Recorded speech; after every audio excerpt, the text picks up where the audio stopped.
Hello धुरंधरो, नमस्ते, राम राम। मैं हूं अमित चौधरी। स्वागत है आपके अपने YouTube चैनल अमित सर जेके में। तो आज 21 सितंबर है और सुबह के 6 बज चुके हैं। आपके लिए डेली करंट का तहलका बिल्कुल तैयार है और इन फ्रंट टॉपिक प्रेजेंट हो चुकी है। ठीक है, तो मैं जैसा बताता हूं हर रोज की तरह कि जो भी बच्चा, जो भी मेरे भाई, जो भी मेरे बहन प्रॉपर तरीके से अपने एग्जामों में लगे हुए हैं, जो भी इन फ्यूचर में, जैसे कि अब CGL के पेपर आने वाले हैं, ग्रुप डी के चल रहे हैं, ठीक है, इन पेपरों में करंट से रिलेटेड मोस्ट इंपोर्टेंट क्लास हो जाती है ये मेरी, जो कि करंट डेली करंट का तहलका प्रातः सुबह 6 बजे आ जाती है। PDF में शेयर कर देता हूँ, डिस्क्रिप्शन में लिंक दे दूंगा। अमित सर जी के नाम से आप टेलीग्राम पर PDF प्राप्त कर सकते हो। पिछले 1 जुलाई से अब तक की सारी PDF पड़ी हुई है मेरे टेलीग्राम चैनल पर। ठीक है, तो जैसे मैं बताता हूँ अपने भाइयों को, SSC से रिलेटेड कोई भी बच्चा, बहन, भाई, बैंक से रिलेटेड या फिर कोई स्टेट पीसीएस तक की जो भी बच्चा तैयारी कर रहा है उसके लिए इंपॉर्टेंट क्लास होती है। ठीक है, डेली करंट का तहलका प्रातः सुबह 6 बजे आ जाती है मेरे भाइयों, और सब कुछ फ्री होता है आप सभी के लिए ऑन यूट्यूब पर, निःशुल्क है बिल्कुल, ऑन यूट्यूब पर चल रहा है। ठीक है, प्रॉपर तरीके से।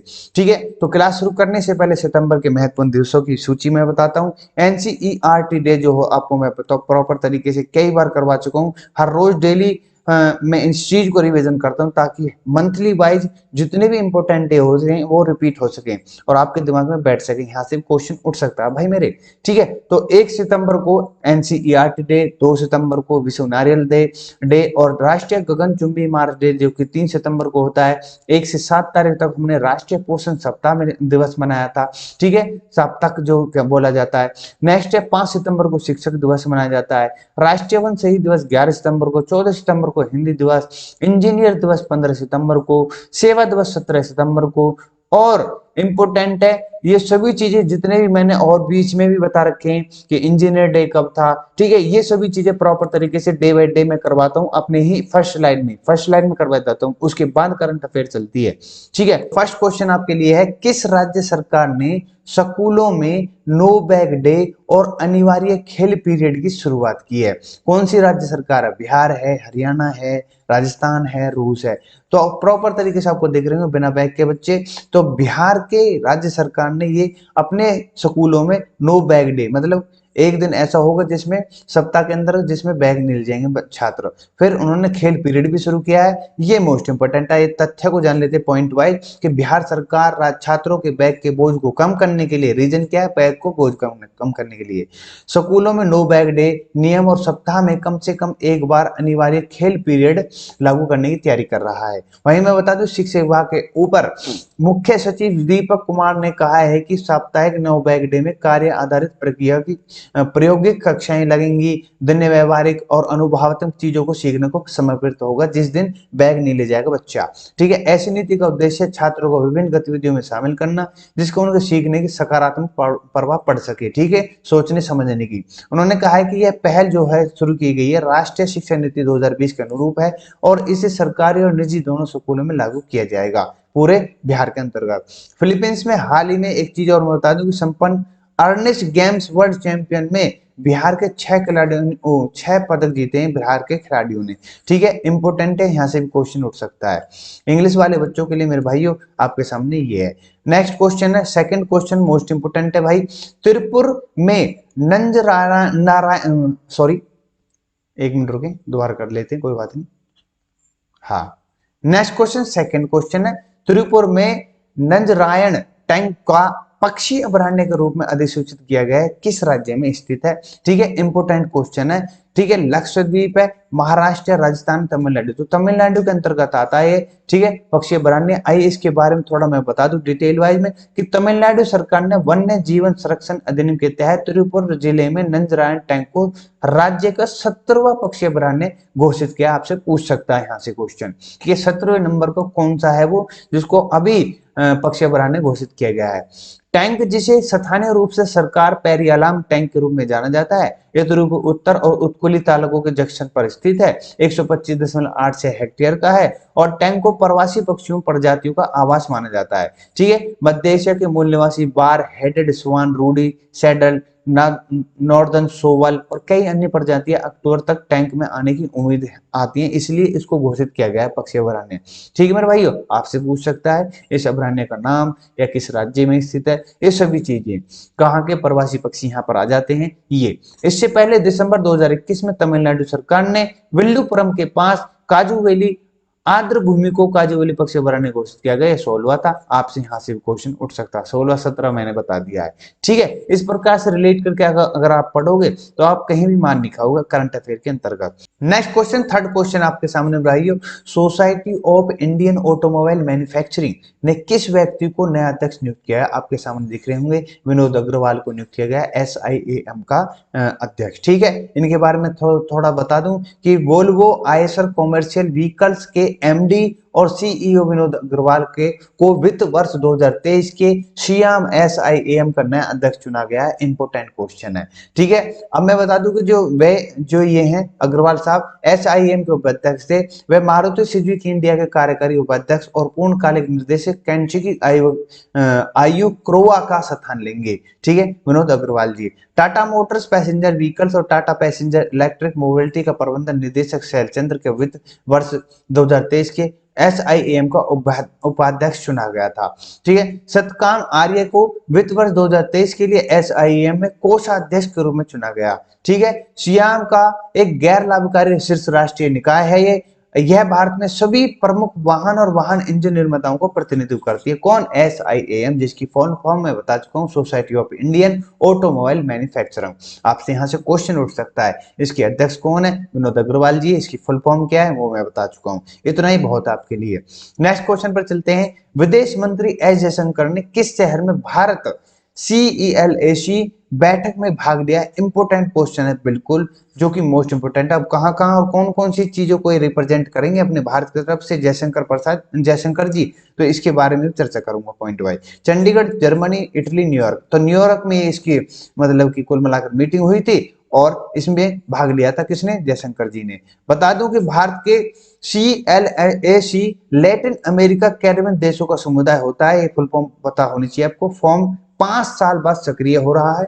और अर्जेंटीना, ग्वाटेमाला, त्रिनाद के विदेश मंत्री, कोलंबिया के बहुपक्षीय मामलों के उप मंत्री ने बैठक में भाग लिया। ठीक है, दोनों पक्षों ने कोविड महामारी के बाद आर्थिक सुधारों की समीक्षा की। वे व्यापार, वाणिज्य, कृषि, खाद्य, ऊर्जा, स्वास्थ्य सभी चीजों को लेकर के सहमत है। मतलब कुल मिलाकर जो भी मुद्दे होते हैं इन चीजों को लेकर के उनमें सहमति अपनी प्रकट की है। भारत में जो CELAC, ठीक है, भूलना नहीं है, IT और अंतरिक्ष में सहयोग बढ़ाने के लिए प्रतिबद्ध है और संयुक्त राष्ट्र सुधार और जलवायु परिवर्तन जैसे वैश्विक मुद्दों पर मिलकर काम करने में सहमत है। एस जयशंकर 77वें राष्ट्रीय महासभा में शिखर सम्मेलन में भाग लेंगे, ये भी इंपोर्टेंट है। और एक बार और मैं बता दूं कि ए वाटरशेड मूवमेंट क्या है? ये transformative solution to interlocking challenge शिखर सम्मेलन की थीम है। ठीक है, यहाँ से भी क्वेश्चन उठ सकता है। और बता दूं कि जयशंकर जी जो है क्वाड और कई अन्य प्रमुख देशों में बैठक में भाग लेंगे। एस जयशंकर जी G4 Bharat, Brazil, Japan, Germany मंत्री स्तरीय बैठक की मेजबानी करेंगे। वह 24 सितंबर को एक विशेष कार्यक्रम जो हो रहा है India at the 75 showcasing India UN partnership in action में संबोधित करेंगे। कौन? जयशंकर जी।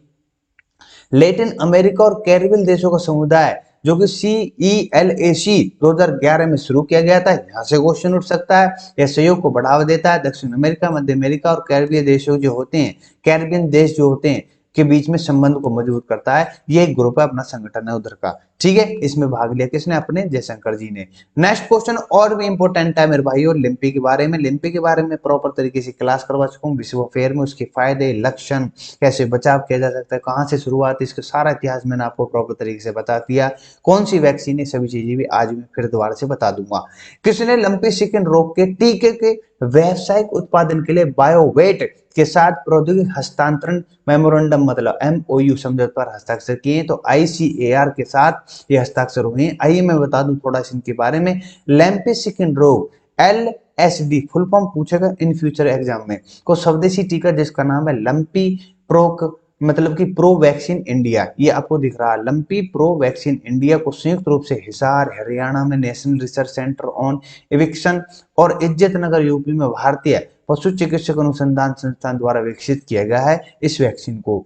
लंपी प्रो वैक्सीन एक जीवित क्षण टीका है। मवेशी आबादी के लिए कुल टीकाकरण के लिए भारत को लगभग 18 से 20 करोड़ टीकों की आवश्यकता होगी, ये भी इंपॉर्टेंट है। लंपी प्रो वैक्सीन जो है वैक्सीन LSDV विशिष्ट एंटीबॉडी और कोशिका मध्यस्थ प्रतिरक्षा प्रतिक्रिया करती है। लंपी स्किन रोग ने दूध उत्पादन और गुणवत्ता को कम, मतलब जिस भी मवेशी को, जिस भी पशु को ये हो जाता है उसके दूध में कमी आ जाती है, खाने में कमी आ जाती है, वह सूखने लगता है, उसके बाहर पर स्किन पर मोटे मोटे गठियादार गांठें होने लगती हैं। जो भी जानवर या पशु इसके शिकार में आ जाता है, ठीक है, उसके मैं लक्षण बता रहा हूँ।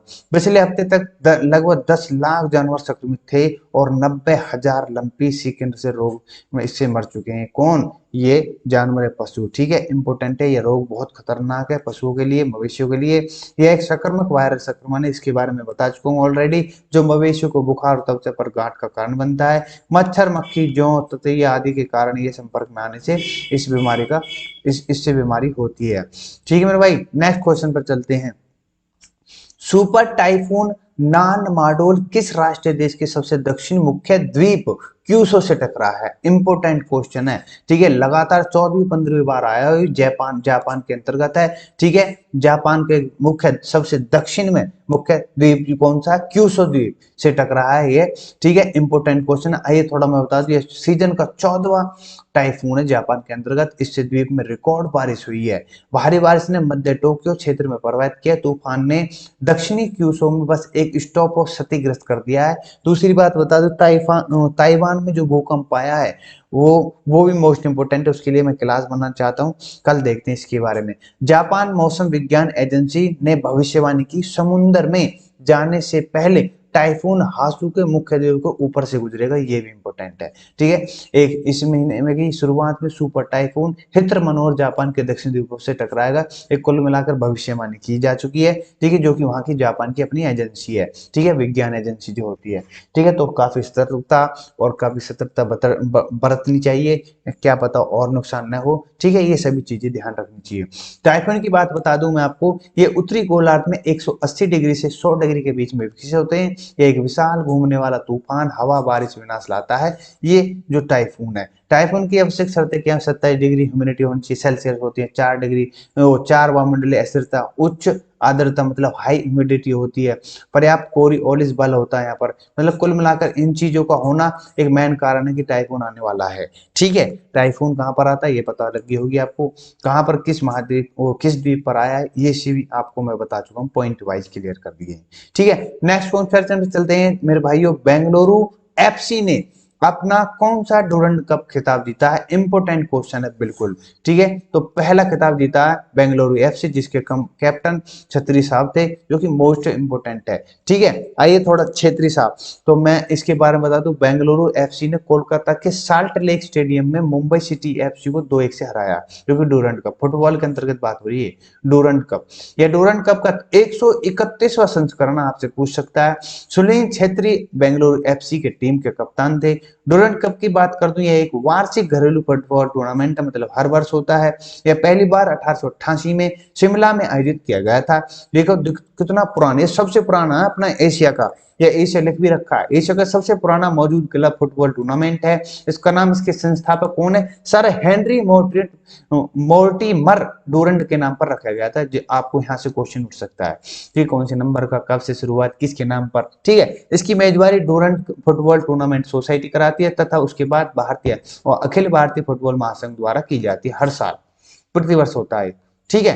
नेक्स्ट क्वेश्चन पर चलते हैं। किस राज्य के मुख्यमंत्री ने जन शिकायतों के समाधान के लिए CM Da Haisi web portal launch किया? इंपोर्टेंट क्वेश्चन है, ये मणिपुर के CM ने, जो कि बीरेन साहब है। आइए इनके बारे में बता दूं कि मणिपुर के मुख्यमंत्री N बीरेन सिंह ने आम जनता से शिकायतों प्राप्त करने के लिए CM Da Haisi web portal launch किया है, ठीक है। अब खाली ये लॉन्च की है या फिर इनकी सुनवाई भी करेंगे, शिकायत दर्ज करेंगे, उनका सोल्यूशन निकलेंगे, इन फ्यूचर में आपको पता चल जाएगा।